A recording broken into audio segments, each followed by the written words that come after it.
How we doing, everyone? Sam here, United People's TV. Now, the transfer window might not have started, but Harry Kane, we can't ignore the news that broke last night that Harry Kane has put in a transfer request to Tottenham Hotspur. Not the first time that these stories have sort of surfaced this summer, or this season, sorry, going into the summer. But the fact that Spurs look very likely to miss out on the top four, a player like Harry Kane, a player of Harry Kane's quality, can you really keep him at a club like Spurs without winning silverware? I've always thought for quite a long time that it would be a matter of time before Spurs' team fell apart. That season where they had Pochettino and that season where I think they finished second, they looked like they were going to win the league, but they didn't win the league. Well, it looks like this summer is the time when Harry Kane really... I want to ask you, and let me know in the comments below. If you're watching on Facebook, how you doing? Make sure you drop a like on the video. Make sure you share. If you're watching on YouTube, make sure you drop a like on it too. And if you're new, subscribe. If the super chats aren't working, I don't know why they're working. They really should. But I'm new to this game, and apparently I cannot get it right. But let's run through the stories because they all broke last night, and they were from Sky Sports. That's where the main story came from. It came from Sky Sports News that Harry Kane had put in a transfer request to leave Tottenham Hotspur. Let's run through that story. I said Harry Kane has again told Tottenham he wants to leave this summer. Spurs are now making inquiries about replacement centre forwards in the first indication that the club are willing to consider the feelings of their 27-year-old talisman. They don't want to sell him, but United, City and Chelsea have all been in touch with Kane's representatives, CK66, expressing a desire to sign in England international. Now, with the fact that Harry Kane is worth, what, 100 to 150 million, and the fact that we've already got Edinson Cavani on a one-year extension, is Harry Kane the priority? But at the same time, can you ignore the fact that Harry Kane is available, a player like Harry Kane? I think that's the quandary for United fans, because Harry Kane clearly is not the priority in any way, shape or form for Manchester United this summer. But can you really ignore the fact that a player like Kane is available? Comment here from Anik. I think you got it spot on there, mate. We need a central defensive midfielder and a centre-back first, maybe even a right winger before we need a striker. But can you ignore the fact that a player like Harry Kane is available? Now, how much do you think Harry Kane would be worth? Let me know in the comments below. I'm going to keep reading the story and how it developed last night, because it wasn't just with Sky Sports. The Times jumped in as well. Matt Lawton saying Harry Kane has formally told Tottenham Hotspur he wants to leave this summer and believes he has a gentleman's agreement with Daniel Levy. Good luck getting a gentleman's agreement with Daniel Levy and him keeping to it. Said United, City and Chelsea have all the same story coming from the Times. The Times said that Barcelona have already made contact with him, but that doesn't matter. Barcelona are skint after what happened this summer. Heading over to the People's Person. The website is obviously United People's TV is the YouTube channel. The People's Person is the website run by an excellent team of writers. Now, the story here on Harry Kane. Let's read a bit more detail about it. Very possible that the one English club that made an approach last summer was United. Obviously, we were linked with Haaland at 1.2. And I suppose that's another question. Does signing Harry Kane mean that United won't in any way, shape or form go in for Erling Haaland next summer? What do you want to happen? Let me read a few of your comments out here. Got a comment here from Chris Rankin over on Facebook saying Kane would stop Greenwood and Rashford progress in the team. A central defensive midfielder would be better, money spent, and would improve Rashford and Greenwood, where Kane would have to be the main man. All play would go through him. Now, I do agree on that in the fact that if you sign a player like Harry Kane, you've got to play him every single week because he's Harry Kane and you paid, what, 100 odd million for him. So if United were to sign Harry Kane, I do think that he would step in front of pretty much everybody as our centre forward. Every single game that he is fit, he would play that game. So it's a bit of as I said, it's a quandary. It's a situation where if you look at it on the surface, if Harry Kane's available, go for him. But it's a situation where I think all of us in reality know that this summer Manchester United spending is going to be limited. It's always limited anyway. But given that it's the coronavirus, it gives the Glazers an excuse not to spend money. So I don't think we're going to spend that much. I think if we're lucky, we're going to spend 100 million, which therefore means we're really going to spend all of that on Harry Kane. Given that we've got Cavani to sign a one-year extension, and given that a central defensive midfielder and a centre-back are probably bigger priorities. Sean Waring, let's have a look. Why is it that it's always attacking players who make the headlines? We clearly need a world-class defensive midfielder and two centre-halves. Goal scorers are sexy, Sean. Goal scorers are what makes... that's why football is exciting, and that's why they'll always get the headlines. No matter how good a centre-back or a central defensive midfielder are, they're not as sexy. Therefore, they won't get the headlines. But you know I've been saying this, and I've been saying this for so long, that a central defensive midfielder is United's priority this summer. I've seen it on 5, 10, 20, 30 occasions in games where we just don't have the right balance in midfield because we don't have a defensive midfielder we can truly trust on and rely on, that Solskjaer can trust. That's why we played the Fred and McTominay pivot so much, because those two combined do the job that one world-class midfielder could easily do on his own. So another one here. Advocate over on YouTube. Don't want two Harrys in one team. Can't spend the entire money on one player. A striker is not our priority. Our priority is a right winger, a central defensive midfielder, and a centre-back. Now, the good thing is, and the good thing I'm reading about all these comments is all of you agree.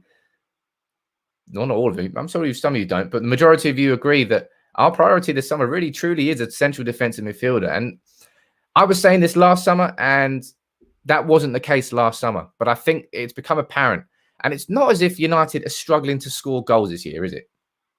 Greenwood, Rashford, Bruno, Cavani's got nearly 20.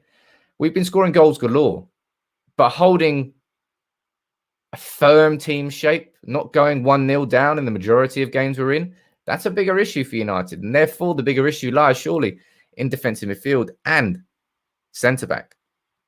Read a few more of your comments out here.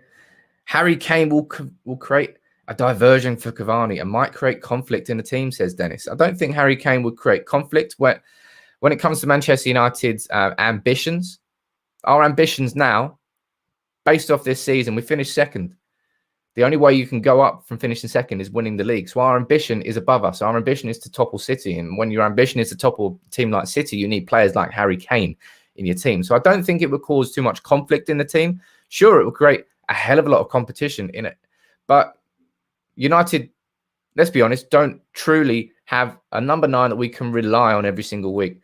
Anthony Martial, he's gone out of the picture. And I'll be honest, I wouldn't be surprised if he's completely out of the picture over the next year or two. I think he's proven by this point now that you can't really 100% rely on Anthony Martial as your number 9. Marcus Rashford, I think, is 1,000,000% better on the left than he is through the right or through the middle. I think the left wing is Rashford's position. Now, Cavani has shown his quality there, but he hardly played in the first half of the season because of injuries. He's played brilliantly since. Can you rely on him 34, 30? I don't think you can. Not over the course of a whole season in 3 competitions, which has to be United's aim next season. Therefore, United have got Greenwood, who has been playing more as a right winger than as a centre forward. And when you look at it like that, United really do need a centre forward. But I think it's the fact that we all know we're not going to sign a centre forward and the right winger and the centre back and the defensive midfielder because it's not Football Manager. So therefore, if you're going to choose one, who are you going to choose? Let's read a big comment here out from Facebook. Pratik. This will be a very important transfer window. Not only central defensive midfielder or centre back, a striker is also a must. Need to look for the next 3-4 seasons. Cavani's world class, no doubt, but you can't expect him to play 40, 50 games, as I just said there. Excellent point. And McFred. They are good, but good only gets you second or third place. I mean, I'm not sure whether that's Roy Keane in the skies, but basically everything that Roy Keane was saying. And yeah, I think our attack is good enough for United to compete for the Premier League and in the Champions League next year. We're scoring enough goals. We have enough threat going forward. I don't think our midfield is. Certainly with Pogba and Bruno it is, but you've seen the difference that Fabinho made at Liverpool. You see the importance of Kante at Chelsea. You see the importance last season when City sold company and didn't replace him and dropped Fernandinho out of central defensive midfield. They lost their shape. Thomas Partey at Arsenal. Leicester have got Ndidi, and they've just signed, I can't remember the name, Sumer, I think. Every single top team in the Premier League, apart from Manchester United, has a truly out-and-out defensive midfielder, somebody whose job it is to marshal in front of the defence, win the ball, and start the attacks. It depends how much you want to spend on that player, because if you spend a lot of money and you get a really good player, not only will they be able to break up the play, they'll be able to pass it forward too properly. And I'm not talking 4, 5, 6 yard passes. But United just do not have that. But Harry Kane, man, going back to it, is it really just a thing that you can ignore the fact that Harry Kane has told Tottenham he wants to leave the club and let one of our rivals sign him? Because if City sign him, we may as well end the league next year already, because their team is so complete. The only thing they haven't had this year is a proper striker, and they still won the league. If they then go and sign the best striker in the league, on top of already being the best team in the league, it's going to be extremely hard to catch up with them next season. Really is. Quick message here. Nearly 1,000 of you watching now. Make sure you subscribe on YouTube. I'm sorry if these streams, the quality is not good. I'm sorry if it's choppy. I'm sorry if the super chats aren't working. I don't know why they're not working. I'm trying to get them working. But at least I'm reading your comments out, right? But they're going to be getting better. They're going to be getting bigger, these streams. So make sure you subscribe to United People's TV to stay involved. But yeah, let me know in the comments now what you think about that. Do you think if City sign Harry Kane, that it's game over next season already? Or am I being too much of a pessimist? I'll read a few more of your comments out here. One from Kieran on YouTube. I think Kane is a stupid signing. It's like spending all your money on a sports car and being homeless. We need a right winger, centre defensive midfielder, and a centre back. They have to be priority. Now, I like the analogy.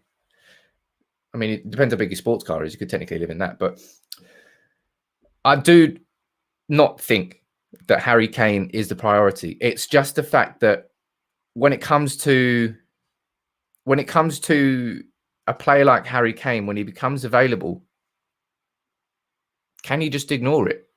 Because there's certain things that change. And I suppose that's what United have done for a long time. We've chopped and changed, and ultimately we haven't made the signings that we've needed to make, and we've been left short. Maybe that would happen if we did sign Harry Kane.